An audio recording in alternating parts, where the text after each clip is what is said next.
ازيكم عاملين ايه؟ يا رب ان شاء الله تكونوا بخير باذن الله. بدأنا الترم التاني وبدأنا خلصنا اول اسبوع وبدأنا في تاني اسبوع.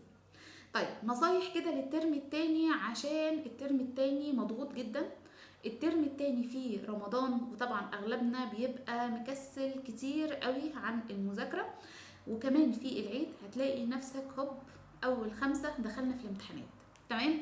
طيب اول حاجة، الكتب غالبا هتنزل اول ثلاثة.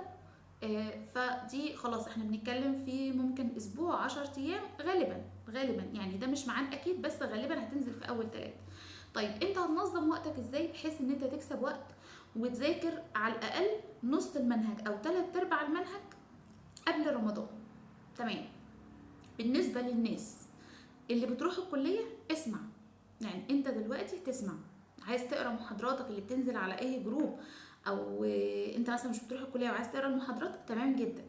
المهم ان انت تسمع، تكون معلومه لحين ما الكتاب ينزل.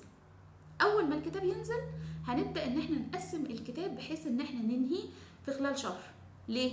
لان رمضان هيبقى وقت بسيط، في عباده، في صيام، في قران، في حاجات كتير.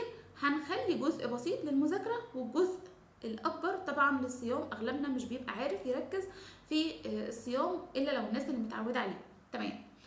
طيب هنعمل ايه تاني؟ ناس انا مش بحضر مثلا الجامعه عندك، اي حد بينزل شرح في اي مكان اسمع. انا عايزاك تسمع، كون معلومه حتى لما الكتاب ينزل. طيب انا باخد كورس، خلاص اغلب الكورسات هتبتدي من الاسبوع الجاي.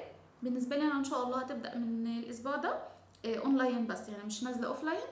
هتنزل اسمع مرة واتنين وتلاتة، خلاص انت كونت معلومة 50%. تمام. طبعا ده لحد لما الكتاب ينزل. ناخد بالنا الموضوع مفهوش استهتار، بالذات الناس اللي عايزة تجيب تقدير. اظن كلنا اتقرصنا وعرفنا اولى بالذات لان هي داخلة جديدة. اولى الترم التاني بتبقى نشاطها غير الترم الاول خالص، هي خلاص بتبقى عرفت وجربت زنقت الامتحانات وعارفه قيمه المذاكره من الاول. تانية وتالتة ورابعة تقال جدا، محتاجين مذاكرة كويس ومذاكرة من أول يوم. تمام. طبعا عشان الكتب مش متوفرة في إيدينا فاحنا هنلتزم بس بحتة إن احنا نقرأ لحين لما الكتب تنزل. والمذكرات طبعا مذكرات رايت بتنزل على طول بعد الكتب، فما فيهاش مشكلة بالنسبة للناس اللي سألتني عليها كتير.